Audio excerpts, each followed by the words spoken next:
Asediados. Creepypasta enviada por Fernando González. Buenas noches, mi nombre es Fernando. Quiero contarles algo que nos sucedió hace bastante tiempo. Actualmente tengo 69 años. Soy nativo de Sonora y mi familia siempre ha sido orgullosa de sus raíces indias. Les comento que a los 15 años, allá por 1967, cuando aún no se veía venir el desastre de los estudiantes, yo era un joven rebelde y renegado. Mis ideales eran siempre ser libre, recorrer las carreteras en mi motocicleta, obviamente como todo joven nativo orgulloso. Me la pasaba, como bien dije, vagando, sin tener gran cosa que hacer que renegar y beber. Cabe mencionar que las tradiciones del pueblo sinceramente me daban igual, hasta que mis padres me pusieron un ultimátum.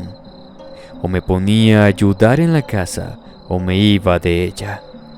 Sin opciones, simplemente se me hacía injusto, pero no había remedio. Así que me asignaron ciertas tareas, entre las cuales destacaba pastorear a una bola de borregos apestosos y mugrientos que eran sumamente aburridos. Pero afortunadamente no iba solo. Alondra, mi hermanita pequeña, la cual tenía unos 5 años, era igual de renegona y traviesa que yo. Me hacía compañía, además de Solovino, nuestro querido perro pastor. Era un perro realmente feo, le faltaba un ojo, su pelo estaba tieso, comía basura de vez en cuando, pero era muy leal y lo adopté desde niño por eso. Porque ese perro no seguía las reglas, era también como yo. Eso sí, era muy fuerte y muy valiente. De eso no cabía ninguna duda. Recuerdo que la mayoría de las veces que me tocaba ir a llevar a las ovejas a pastar, procuraba que estuvieran frescas y cerca. El hecho que no me gustaran no significara que fuera malo con ellas. Pobres animales. No sé qué diablos hacían a mitad del desierto. Llegó el verano y el castigo fue minando la severidad poco a poco. Mi padre accedió que aparte de Alondra y Solovino, me podía acompañar mi primo Jorge, de la misma edad que mi hermanita. Por lo que era genial verlos divertirse y que me invitaran a practicar en sus juegos. Quizás eso fue precisamente lo que me ablandó de inicio mi trato con las ovejas. Comencé a peinar su lana. Me tocó esquilarlas una vez y se veían más animadas. Quizás toda esa lana les estorbase y les pesaba demasiado. Esa tarde no las llevé a pastar, pero mis nuevos socios me ayudaron a darles alfalfa fresca. Después de todo, se portaban muy bien y quedaron muy limpias sin todo ese exceso de pelo en sus cuerpos. A la mañana siguiente, los niños y yo estábamos llenando nuestros morrales con cebada, avena y multigrano. El pasto que pueden comer las ovejas realmente no es mucho y debemos hacerlas caminar bastante rato. Pero finalmente encontramos un lugar muy bueno para pasearlas tranquilamente sin el temor de que se insolaran o se perdieran. Había un pequeño tipo de estanque de agua limpia donde crecía mucho pasto. En un risco cerrado, solamente una entrada, solamente una salida y bastante alto. Por lo que sol y sombra les daba de manera equilibrada y podían comer hierba dulce y fresca.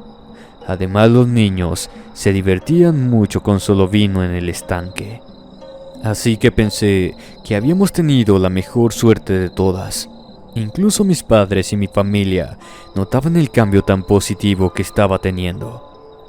Cierto día nos dijo uno de mis tíos que detrás de ese oasis había una arboleda de nogales, por lo cual se me hizo buena idea intercalar las actividades. Llevaríamos una carreta para colectar nueces y poder venderlas en la plaza y sacar algo de dinero para comprarles golosinas y juguetes a los niños. Después de todo lo merecían. Trabajaban igual de duro que yo, aunque ellos lo tomaban como juego. Me mantenían alerta y eso ya era una acción muy positiva. Y así lo planeamos. Llevé a mis 2 hermanos y a 4 primos y nos dividimos las actividades. Los pequeños se quedarían con Solovino cuidando las ovejas. Nosotros 2, Carlos mi primo, que tenía la edad que yo, iríamos por nueces en la carreta. La bisabuela Lupe casi nunca hablaba, pero esa ocasión algo llamó su atención cuando le mencionamos el ojo de agua. Decía mi abuela que ella casi no recordaba nada, pero en esa ocasión nos dijo que no nos quedáramos muy tarde, pues las criaturas de la noche nunca tienen buenas intenciones y que los niños eran presas fáciles y muy codiciadas por ellos. ¿De qué criaturas hablas, abuela?, le pregunté. Ella se quedó muy seria y agachó la cabeza con sus manos, víctimas visibles del mal de Parkinson, diciéndome la palabra maldita. Nahuales, hijo, los nahuales. Por respeto a mi abuela, me aguanté la risa. Yo pensaba que esos solamente eran cuentos para espantar a los niños traviesos. Nunca hasta esa vez creí que el terror de esos seres fuera real. Cuando nos fuimos, ya el sol estaba saliendo. Mi madre y mi abuela me recomendaron no descuidar a los niños, por lo que les dije que estaríamos seguros. Además, el buen Solovino nos cuidaría y llevábamos a Rosita, nuestra mejor mula, que también era aguerrida contra los coyotes si nos salieran al paso. Todos iban muy contentos, nada podía opacar ese día. Carlos llevaba la carreta con los niños, mientras Solovino y yo íbamos metros atrás con las ovejas, observando la apacible montaña y cómo el desierto despertaba un nuevo día. Llegamos al ojo de agua, instalamos a los pequeños, les dimos algunas frutas y juguetes para que estuvieran bien. Les recomendé que nadie se alejara, que no se movieran de allí y que cualquier cosa Solovino los iba a estar cuidando. Así que con calma bajamos a la arboleda con algunos costales para llevarnos las nueces. Sería algo así como el mediodía, cuando me dio una sensación de que alguien nos estaba observando, pero no le di mucha importancia. Llegamos a los nogales y comenzamos a revisar las nueces caídas para ver si estaban buenas. Algunas sí lo estaban, así que de menos era ganancia. Como yo era quien mejor trepaba, pues al ser árboles silvestres, eran muy grandes. Además era mi deber, ya que la idea fue mía. En eso estaba, yo jalando las nueces, cuando volví a sentir esa extraña sensación de que alguien nos observaba.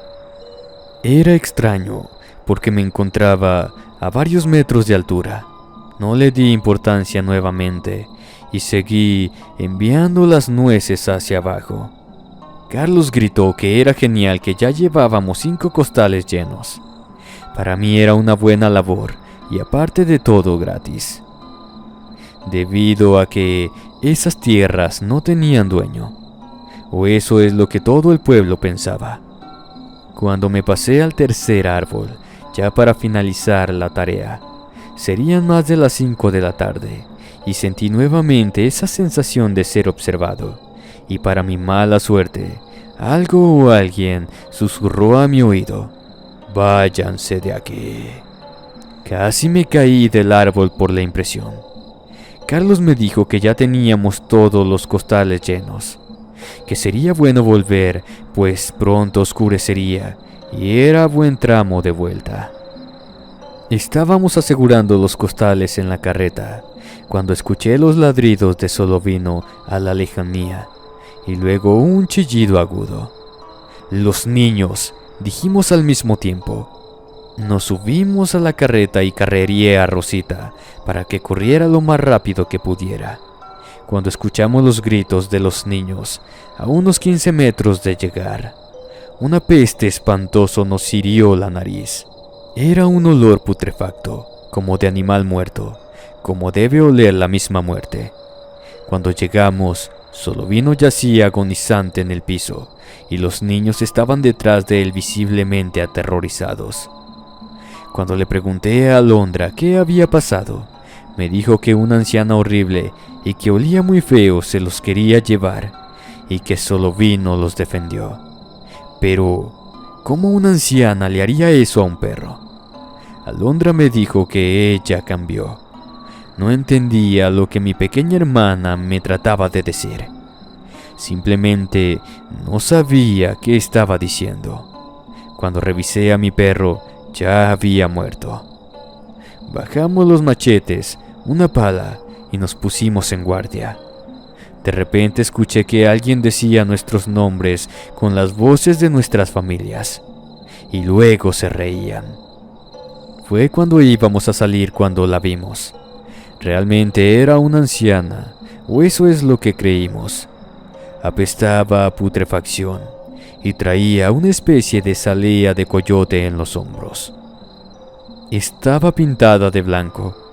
A veces en las ceremonias de los tribu yaqui, muchos de los que practicamos usamos pinturas ceremoniales o de guerra, pero esta anciana o lo que haya sido traía una pintura extraña, o por lo menos ya no la había visto antes en ninguna ceremonia.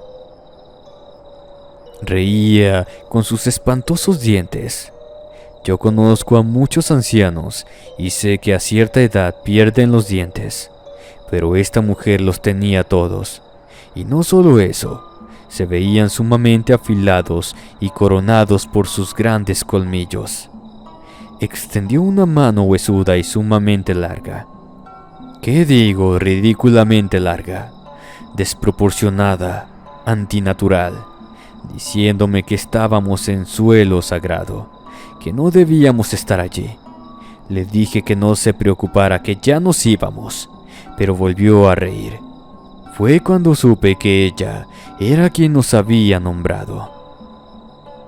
No puedo dejarlos ir, chiquillos. Además vinieron no solo a robar, sino a profanar tierras sagradas. No entiendo a qué se refiere, señora. Además usted mató a mi perro. No sé cómo, pero él solamente defendía a quienes ama. No hacía ningún daño. Le dije al punto del llanto, debido a que Solovino era mi gran amigo. Además, no robamos nada. Esos nogales no pertenecen a nadie. Preguntamos en la comisaría y con los vecinos.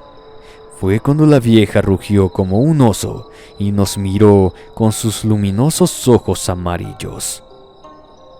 Estas tierras son nuestras desde el principio del tiempo. ¿Quién va a decir a quién pertenecen y quién no?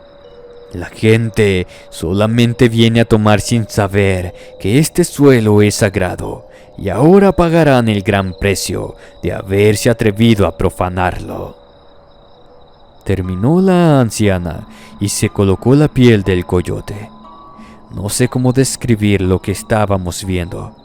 Simplemente era una especie de hombre lobo, pero con cuernos de venado, patas de cabra, y parecía que se acabara de levantar de la tumba después de meses de haber muerto. Soltó un nuevo rugido, y otras 3 cosas de esas se posaron apareciendo en la carretera. Rosita se asustó y le lanzó algunas cosas a esos monstruos, quien de un bofetón la tiró al piso. Pensé que también la había matado, pero no. Afortunadamente solo la noqueó. Pero aún así, no teníamos manera de escapar de allí. Quedamos a merced de esas aberrantes criaturas. Los niños comenzaron a llorar. Incluso nosotros sabíamos que sería nuestra perdición. Fue cuando escuchamos el grito de los pueblos navajo, yaqui y apache, acompañado de una enorme cantidad de palabrotas en idioma nativo de mis abuelos, llamando la atención de las bestias que nos tenían rodeados. fue cuando mi abuelo gritó: «Vete, maldita bruja, yo sé quién eres. Si no quieres que diga tu nombre para que el chamán te maldiga, lárgate y deja ir a mis nietos». Esas cosas se alejaron a las sombras. Pensamos que nos dejarían ir así nomás, pero estábamos muy equivocados. Esa noche llegamos a casa todos espantados. Nuestra abuela nos hizo una especie de ritual de liberación para cortar el daño, el miedo y el mal de ojo.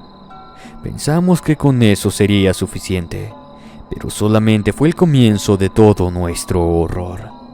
En esa ocasión nos dejaron ir, es verdad, a pesar de que solamente Solovino murió ese día. Pero recordamos que Rosita recibió un zarpazo de esa criatura. Con el paso de los días la mula estaba triste. Casi no salía y a veces no se quería levantar ni siquiera comer. Cuando definitivamente no salió, mi abuelo, mi padre y yo fuimos a verla. El lado derecho de su cara había desaparecido. Literalmente, era una calavera en vida. Se le veía el hueso blanco y la carne que quedaba estaba podrida y llena de gusanos. Además de sus oídos y nariz, también le salían gusanos. Sin que nos diéramos cuenta, mi madre la vio y se llevó las manos al rostro horrorizada. Le preguntó al abuelo qué haríamos, a lo que mi abuelo, hombre recio, indio de sangre pura, con una lágrima en el rostro, cargó su Winchester y acabó con el sufrimiento de la pobre Rosita. Yo me sentía más triste, pues Rosita era parte de la familia al igual que el pobre Solovino, que también murió a manos de esas malditas bestias. Una tarde en que estábamos sumidos en la depresión debido a todas las cosas que habían ocurrido, para colmo se avecinaba una tormenta. Pensamos que sería una tormenta cualquiera cuando comenzó a formarse un tornado. Con buena suerte no causaría muchos daños, pero aún así resguardamos los animales y nos pusimos a salvo. El viento se escuchaba aterrado arriba y afuera, pues teníamos un sótano donde guarecíamos de este tipo de tormentas. Tardó varios minutos, pero a nosotros como niños se nos hacían eternos, y además nos daba mucho miedo debido a que pensamos que esas cosas estaban afuera. Pensamos muchas cosas. Yo creo que eso fue lo que nos dio la fortaleza necesaria para afrontar lo que se vino después. A pesar de que el tornado pasó, la tormenta se quedó. La lluvia afuera no cesaba, así como los relámpagos y los truenos. Esa noche no íbamos a salir de allí, por lo que me acomodé y abracé a mis hermanos para poder dormir un poco. Curiosamente, esa noche no hubo pesadillas ni sobresaltos nocturnos, pero muy temprano, los gritos de disgusto de mi abuelo nos despertaron. Algo sin duda había entrado a la casa y la había saqueado. Todo estaba revuelto. Las cosas de valor habían desaparecido. La comida estaba toda manoseada y con un olor repugnante. Mi motocicleta parecía que un payaso hubiera hecho una figura de globos con ella alrededor de un árbol. El tractor estaba volteado. Aparte dejaron sus inmundicias en la sala, el patio y el comedor. Al inicio lo quisimos atribuir al tornado, pero el rastro del ciclón estaba a más de 600 metros de la casa, además de que todo estaba intacto, tal cual habían entrado. Hicieron una maldita fiesta y nos dejaron casi en la ruina.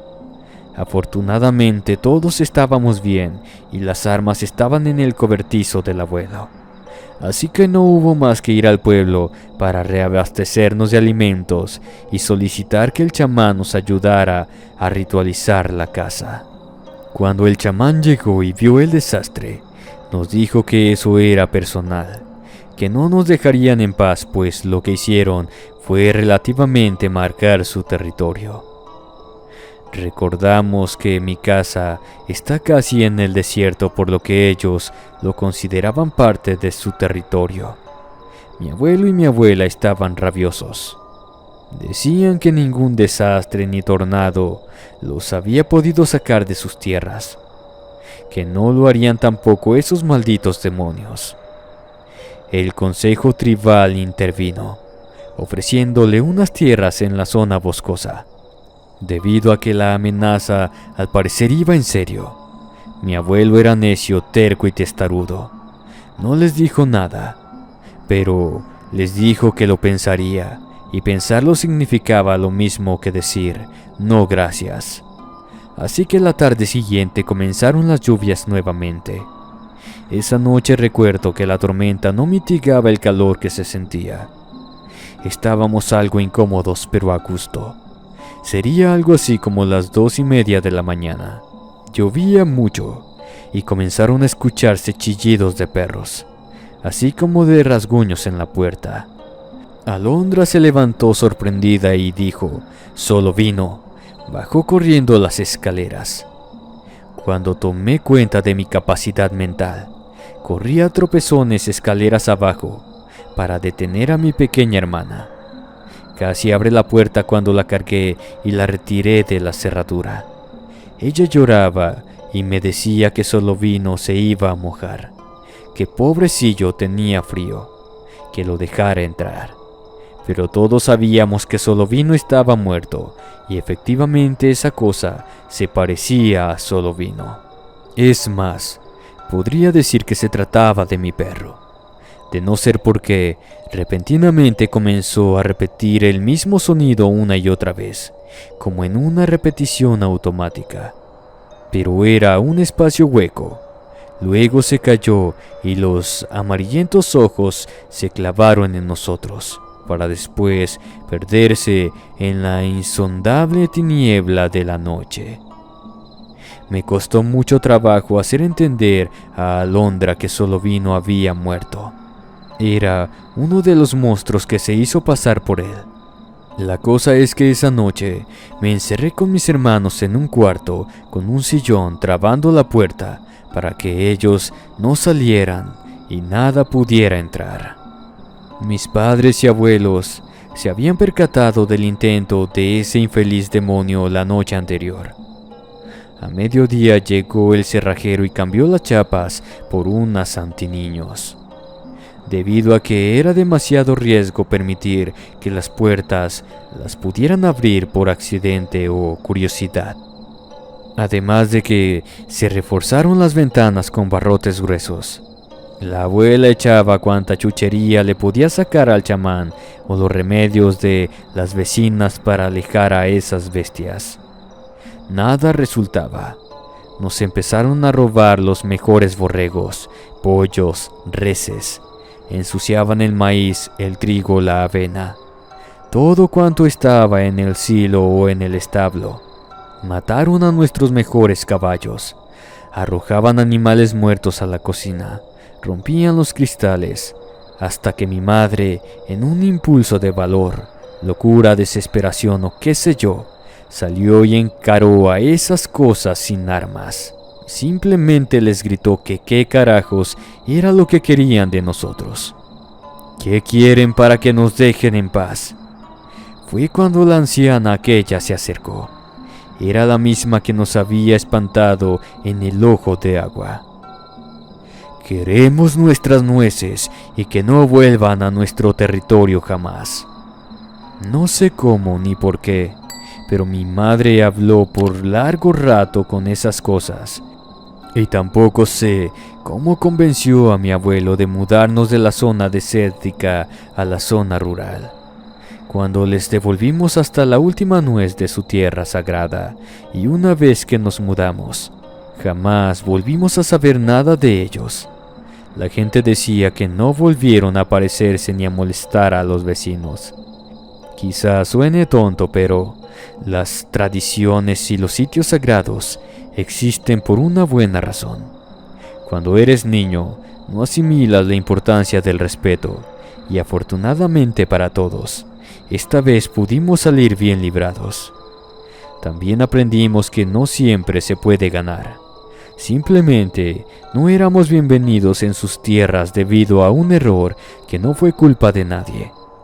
Lo importante es que salimos lo mejor posible con vida, a pesar del terror que nos hicieron pasar esos seres espeluznantes y aterradores llamados nahuales.